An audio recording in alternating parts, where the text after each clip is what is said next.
Okay, joining us now at the podium are members of the West Liberty Hilltoppers. In the center of the podium is head coach Jim Crutchfield.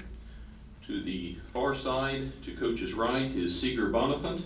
Seeger is a senior forward from Berlin, Ohio. To the near side near me is David Dennis Jr. David is a freshman guard from Canal Winchester, Ohio. And coach, if you would, a game that neither side had a terribly big run or opened a terribly large lead. Your guys did a good job down the stretch of scoring when it needed to and playing defense. I thought we had a chance to maybe open the game up. We went up, I think, 13, but you know, they hit some big threes, some clutch threes under pressure, and a little bit about Stonehill. I just felt like, you know, we hadn't played against them before, didn't know exactly what to expect. I was really impressed how well they're coached and how well they played together offensively. They used each other very well. Obviously, those guys know each other very well, and they shot it real well. So, yeah, there was a time when I thought we might get away from it, and we weren't going to get caught in a last-second game. But you know, they made some big plays, made some shots, and we had to score down the stretch. Our guys know we have to score, and we got a few buckets. Devin hit a big shot from the elbow that kind of put us up 5. I think about a minute ago was probably the biggest bucket of the game. But yeah, a good game. The only thing I feel about our team right now, you know, we're a good three-point shooting team. We're the best shooting teams in the country. But we talk all year about when you don't have a great shooting day, and you get outshot, that doesn't mean you lose the basketball game. And you know, I look at the numbers today. They shot it very well. They were 11 for 23 from the arc, and we were 6 for 24. And still managed to pull out a win, so we did some things right. David, we'll start with you. 12 points, 3 rebounds, 3 assists, 3 steals. Good, solid game. Tell us a little bit about the game from your standpoint, and then what Coach just mentioned about your success from outside the arc, but yet that wasn't the case for you guys today. On the walk over here, we were just talking about this. The game had a weird feeling to it. Like nobody knew who was going to make the run when it happened. And then as a shooting team, everybody shoots, and we believe in everyone when it goes up that we believe is going in. And today they didn't fall, but like Coach always says, if they're not going in, either get to the rim, post up, or we got to get stops in today. We got the stops when we needed to. Seeger, a double-double with 22 points, 11 rebounds, 4 assists. The scoring came both inside and outside for you, but talk a little bit about your defense. I mean, all 11 boards were defensive. Yeah, it comes down to what Coach said. Even when we don't shoot the ball well, you know, I know years in the past, maybe like last year we didn't shoot that well versus IUP and we lost, but this year, you know, we shoot 6 for 24. I'm 0 for 4 from the 3. That's not very good, and we still managed to pull out a win. I think that just describes how defense is really important to us. Coach is trying to instill that to us, and we're starting to slowly but surely, you know, recognize that, and that's going to win down here. You know, offense comes and goes, but defense is going to win down here. Questions for the Hilltoppers right here in front. Creighton Raps, Zero Sports.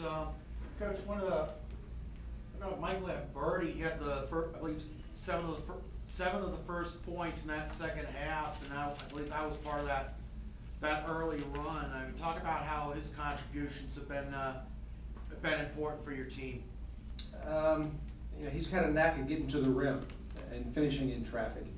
And I think we come out the second half and you know, we set a screen, try to get a guy open for a shot. They jumped out and were very aggressive on the perimeter. Mike took his guy one-on-one to the basket and scored. But that's something that Mike Lamberti has done pretty consistently for us this year, even in big games. He manages to get to the rim, get a big bucket here or there, and usually hits his foul shots.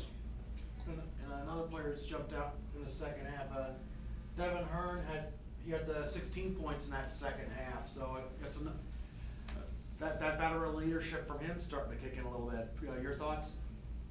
I think it's about every guy on our team knows that everybody can score.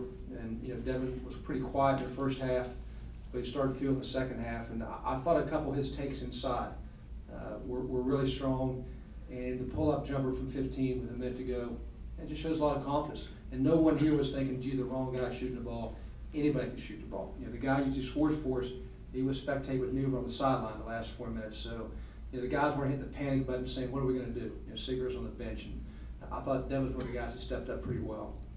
David Boyce with the NCAA.com for Seeger.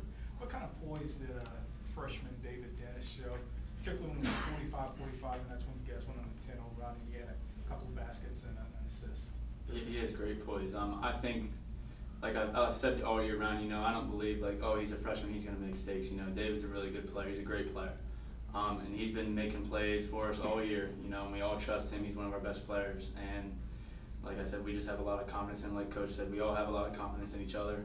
And I think that makes us a really good team when you know, we're not freaking out when someone shoots a ball or anything, you know, because we know that our guys can make plays, and David made plays tonight. Especially plays that, you know, don't show up in the stat sheet. You know, but steals and stuff, but like he had offensive rebounds, tipped it off, another guy goes out of bounds. Those are winning plays, and that's what's going to win down here. Right here in front. Chris Bernozios, D2 EastHoops.org. Just a question for you, Seeger. Have you had a game this year in which you fouled out with that much time left and watch? Because you normally are. Yeah, one at Concord, I fouled out, but not fun. Not going to try to have it again. Good strategy, Steve. Questions? Right here. Dave, you look back to last year when you were up at Harvest Prep outside Columbus, and your team went to Ohio State D1 title game. I mean, how much of that were you channeling when you were down here tonight? And also, is that a lot of your skills and a lot of how you've been performing lately? How much is that coming from your dad? You know, being a coaching son and that. It was D4. No, not that good. But you're good. My dad helps. Before every game, he's always in my ear. Be confident, find Seeger, be aggressive, all that stuff. And when I get a little shook during the game, I always look up to him. He just nods like you're fine. Or I look to Coach like you're fine. And Coach Howard helps a lot more. Looking at him, he's head up, everything. So I mean, it helps just playing on the big stages and AU and traveling and Harvest Prep going to the Final Four twice. And so it does help, and it does keep me poised, and just the veteran leadership and Seeger and Mike and Devin and all them just always staying in my ear and saying, you got it, trusting you, blah, blah, blah. Seeger, game was close almost throughout, except for that one stretch where you guys took a double-digit lead. How big was that, considering how close the game? That was huge. We had guys just making plays like he said, Mike Lamberti, David, Devin, all finishing at the rim, you know, and that's what we kind of, that gives us energy, you know, and gives us energy on defense, you know, when we start making plays. And so, to answer your question, yeah, it was huge, especially how close the game was. Coach, you've been here several times now, and Seeger, you've been here a few times. Now that you've got the first win, you've never quite gotten where you wanted to be. Why do you think this year might be different for you? About where I want to be, you mean win the national Win the national championship? championship, sure. Yeah. Yeah. Because we've won games here. I mean, No, I know that. we've actually won more than we've lost here. You know, I really don't think about it. You know, right now, I'm not thinking about winning a national championship. I'm thinking about beating Lincoln Memorial. And that's the truth. That's, you know, and I never thought about that until the buzzer sounded on the Stonehill game. It was like, okay, I watched Lincoln Memorial play, and I don't know if you guys saw them. They were very impressive. Very impressive team, and right now it's all about we got to beat Lincoln Memorial. Because I know we can't win a national championship if we don't win the next one. We know that. But, you know, I'll say this, because people ask, like, you've been there, you've played national championships, do you feel like something is missing? No, I don't. You play to win the next team as hard as you can. I'm not going to go to my grave if we don't win a national championship saying, oh my God, there's something missing in my life. I can tell you this, we're going to try to win every game as hard as we possibly can. That's what we do. And we've had some success doing that. I know when we were talking yesterday, you alluded to how Stonehill was so much similar to you guys. And what are your thoughts, or how do you compare Lincoln Memorial? I know you probably haven't had a chance to see them yet, but it sounds like you may be going up against another mirror image of yourselves. Your thoughts?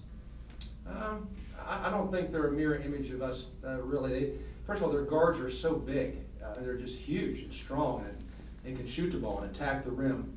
I don't know that we've seen that yet this year. Guards that big and that strong. You know, we're going to sit down. You know, obviously we've done preliminary on every team, and we have some ideas. But this is the first time up and close and personal we had a chance to watch them. But we're gonna sit down, we'll formulate a plan, and we know that it'll be a very difficult game to beat Lincoln Memorial. They're the #1 seed here because they deserve to be the #1 seed. There's no doubt about it. And you know, when the day's over, I'm sure most people agree they look like a #1 seed. But you know, I've kind of found here in Elite 8 action that anything can happen. Anything can happen. You can win or lose any game you play in. We've been in a ton of close games, and that's the reason I didn't want this one to go to the wire, I'll be honest with you.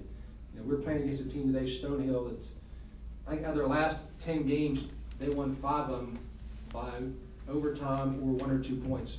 They're so well coached.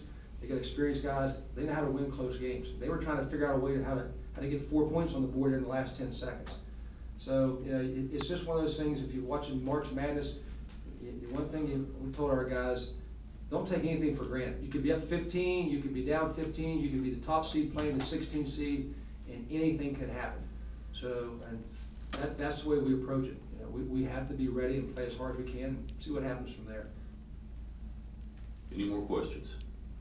Well, gentlemen, congratulations on the win today, and best of luck tomorrow.